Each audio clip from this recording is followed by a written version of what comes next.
একটি দল বাধার সৃষ্টি করে, প্রতিবন্ধকতা সৃষ্টি করে বলছেন এই সাংবিধানিক সংস্কার, এত সব সংস্কার নির্বাচনের আগে আইনি ভিত্তি নিয়ে সংস্কার করা কি প্রয়োজন?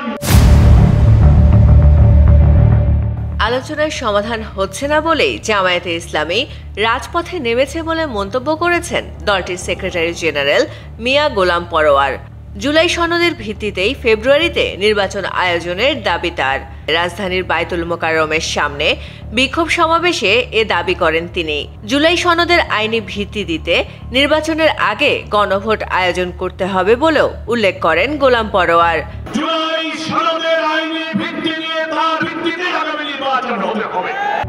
জুলাই সনদ ঘোষণা, সনদ বাস্তবায়ন, পিআর পদ্ধতিতে নির্বাচন সহ 5টি দাবিতে বিক্ষোভ সমাবেশ করেছে জামায়াত। বিকেলে বায়তুল মোকাররমের দক্ষিণ গেটে জড়ো হন নেতাকর্মীরা।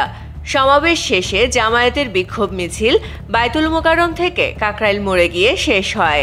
অন্যদিকে জামায়াতের এই কর্মসূচি অহেতুক চাপ সৃষ্টি করার লক্ষ্যে বলে মনে করে বিএনপি।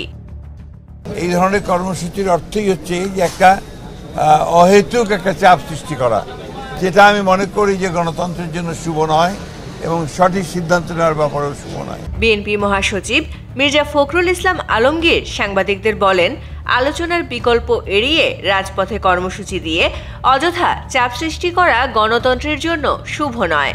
বর্তমান রাজনৈতিক সংকটের সমাধান রাজপথে নয়, আলোচনা ও সমঝোতার মাধ্যমেই সম্ভব। আমরা পিআরের পক্ষে নই, কারণ আমরা মনে করি যে বাংলাদেশের পিআরের কোনো প্রয়োজনীয়তা নাই। একই সঙ্গে ফখরুল স্পষ্ট করেছেন, কোনো রাজনৈতিক দলকে নিষিদ্ধ করার পক্ষেও বিএনপি নয়। আমরা আলোচনার মাধ্যমেই সমস্ত কিছু সমাধান করতে চাচ্ছি। আমার বিশ্বাস এটা আলোচনার মাধ্যমেই শেষ হবে। MCTV US।